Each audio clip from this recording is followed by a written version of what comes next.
What's up YouTube? It's your boy Lowpes and welcome back to another video. Today we're working on my 2000 CRV, aka Big Red, and we are lifting the rear and possibly the front. So the rear we're going to lift about 2 inches. It is sagging. Most of these CRVs do sag in the rear, and with our new meaty setup, it's rubbing like crazy. So let's get to it. All right, so first thing, obviously we're going to lift the CRV in the back. We're doing this in the garage just in case things go wrong. The struts sit in between or underneath these caps here, so we're gonna pop these off and take a look at the top of the struts. Let's see how it goes. As you see, underneath over here isn't the greatest, and we'll have to take the control arm bolt out, and that is probably the worst bolt to take out. I am not looking forward to it, especially on these old vehicles, but we gonna get it done. We got Alex here. With these big projects, you gotta have Alex. All right, so one thing we have to go grab quickly before we do this, we need a spring compressor, so we're gonna hit Canadian Tire and see if they have it. I'll explain why in a few minutes. Just sit along and enjoy. But I'm really excited to do this because after we did the meaty setup, the rear was rubbing quite a bit, especially with someone in the rear. And you know, you lift a vehicle so it doesn't rub, so we're gonna figure that out, and I'm super excited for this. Check it out, if you guys haven't seen, with the duckbill install and the tinting of the center of the taillights there. If you guys want to check out the video, go check it out. It's on the BRZ playlist, but super clean and super aggressive. It's not gonna be a cold start, but are my keys in here? In the garage. The sensu beans. That's what I'm gonna need today for the CRV. That's for sure. Right in the face. I had to do Manuel focus. Did you? Yeah, because it was off. You know what you're doing there? Yeah, I know what I'm doing. You know what you're doing behind that camera? Yeah, it looks crisp. Are you sure? Yeah. I remember last time you said it looked crisp. I went to go look at the footage. All right, we've made it to Canadian Tire. We're gonna hit it up and hopefully get the spring compressor. As you see, we're parked beside no one at the very far parking lot. Hopefully no one sits or parks beside us.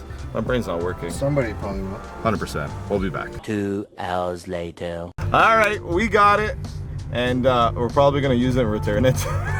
And no one parked beside us, which was good, even though you guys can't see because the exposure is way too high. But let's get this show on the road. I can't wait to be one of those guys that go off-roading and shit. Oh yeah. Alex! There goes all the quarter. Alex, you wanna go to this remote fishing spot? Yeah. That's what's gonna happen. So I bought these spacers used. I bought off a buddy named Brendan. So these are the rear. So these are, I believe, are 2 inch, and then this is the Aerogenics one. These are about 1 inch to 1.5 inches. What I didn't realize, so for the Aerogenics, you do need the spring compressor, but not for the rear ones. The rear ones, as you see, the bolt holes are aligned perfectly. With the Aerogenics, they're off a bit, so you're gonna have to rotate the spring. We're gonna just do the back for now, and we're gonna see how they look. If we have to do the front, we'll do the front afterwards. But let's tackle the rear. That's where the main issue on this is, and let's see how it turns out. So what I'm gonna do is I'm gonna input some photos of the CRV here with the stance it has currently. I didn't record anything beforehand, unfortunately, just pulled it in. But check out the photos, just so you have some comparison, and then we'll use those photos and footage afterwards to see the main difference. My main issue is if I had anyone in the rear, it would basically rub every time I hit a bump. Alex has taken off the tire. So what we're gonna do is we're gonna have to release the camber arm bolt here, and then we have to take out the end links of the sway bar over here. We're gonna take out that bolt right there, and then the main bolt holding the suspension, which is right here. And then we're gonna go to the inside, like I showed you guys earlier, and remove the 2 studs there. All right, Alex, we've prayed to the car gods that nothing happens. I'm not gonna jinx anything, but we had to pray because our record isn't the greatest. Okay, so what we're gonna do first, we're gonna tackle the sway bar end link. Like I said, wish us luck.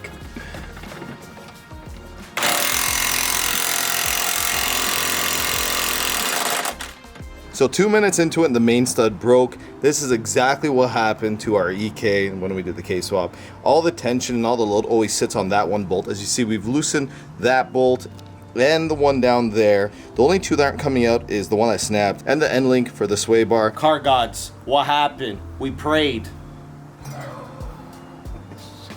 What happened? We prayed. We prayed. That thing broke so easily. Alex went like this. It looked like and it broke. What happened? God damn it. Hey!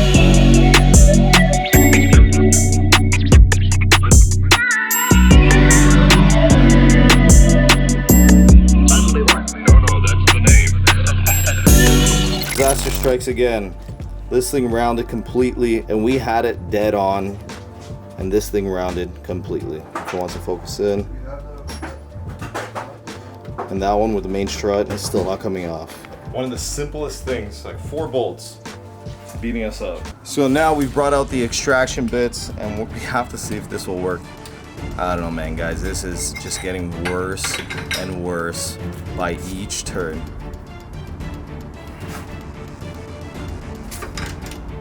And it's on loosen, Alex.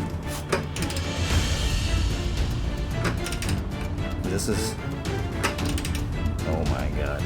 Like, I feel like I should put intense music behind this.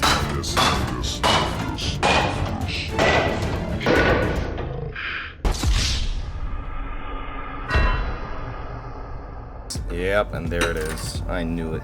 The bolt broke inside. Did it? Fantastic. This is why Canadian cars suck, especially old cars. Like, this is somewhat clean for an old car.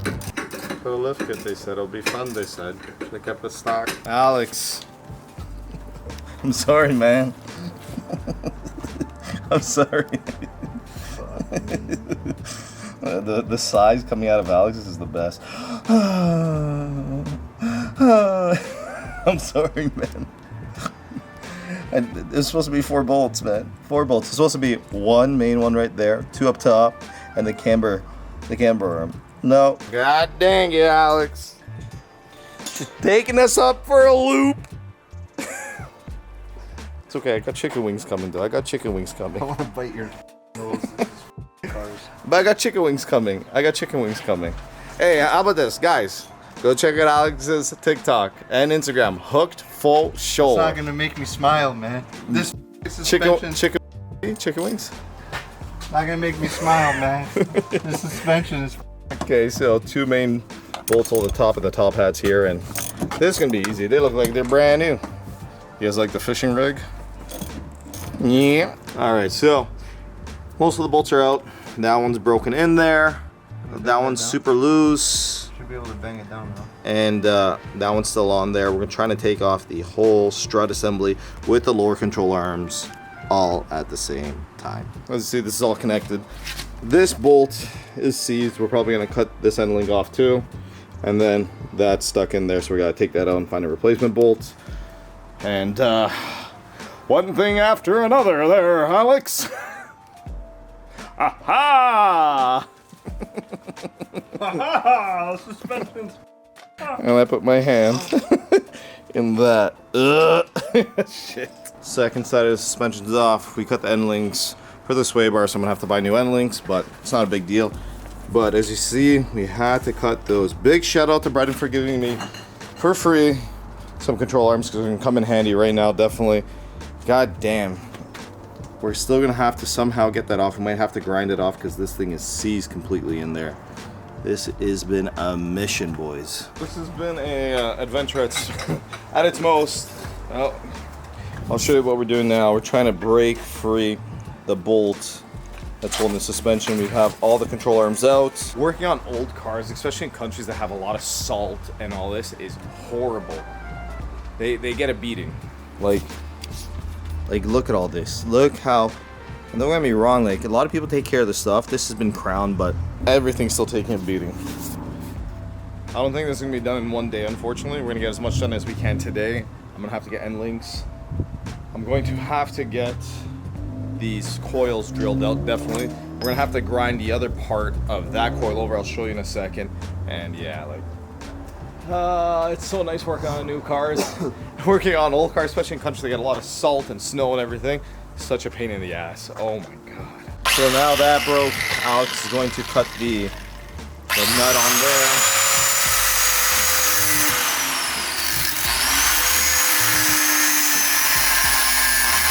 Alex, DeWalt is the men.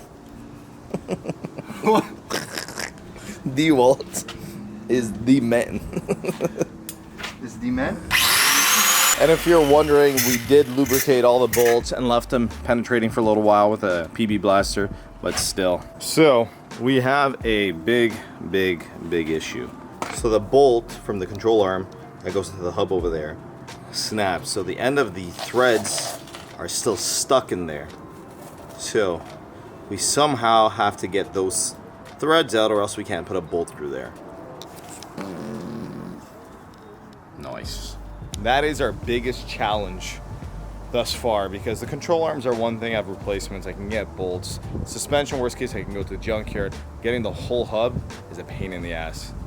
This has been a challenge at its most. I know something else. It's funny because it's 2 bolts up top, 2 down below, or 3 down below, 5 bolts on each side. And we've been at this since like 6:30, I would say. And we've been at it for a couple hours easily. And if this car was new, this would be done in a half an hour. I guarantee half an hour it would have been done. But because it's old and everything's breaking, it takes so much more time. The thing is, I really want the rear done because I like the tire setup. And I'm rubbing like crazy, so I can't pack the back. And what's the point of having an SUV with off-roading tires and everything if I can't have weight in the back, right? Like, I want to put people in the back so we can go and drive and go to places to fish and camp and do all this stuff. So that is the main reason I wanted to do this. God damn, we're getting beat. We are back and it's nighttime. Defeated for tonight. We cannot drill out the bolt. We do not have the metal bits needed. The bits we have is not doing it. We're basically gonna pack everything in. It's okay. I got the BRZ, I can drive that. It's still good weather, so it's not a big deal. It's one of those things, since I'm here, I might as well change a few things. I don't know, new end links, things like that. Maybe new drums in the back. It is what it is. Sometimes working on, a lot of times working on cars for us. That's what you're saying in life. It is what it is. Alex and our luck here isn't the greatest, especially because we work on a lot of old cars and we always have a lot of, I don't think a lot of shapes, a lot of stupid shit happening to us. And I don't know if it's because we lubricated, penetrating oil, all the bolts, and they just all broke. These old cars, it is what it is and it happens. And all I want to do is lift the rear just so, I thought the rear would have been okay, but the rear is what has the most issues, but goddamn. We're gonna pack up to be one of those guys, eh? Yeah, I had to modify my daily. Okay, well, so not that. What? You just had to be one of those guys that just wanted to lift its CRV. Even if I want to slam it, it would have been the same thing. How about you just drive it? Shit. Who just does that anymore? That guy. Alright guys, this is not end of the video, this is just end of this struggle for today. I'll get back to you guys with, I don't know, next time you see me, hopefully I'll have a plan in action. See ya. I don't know what this is. See you in a bit.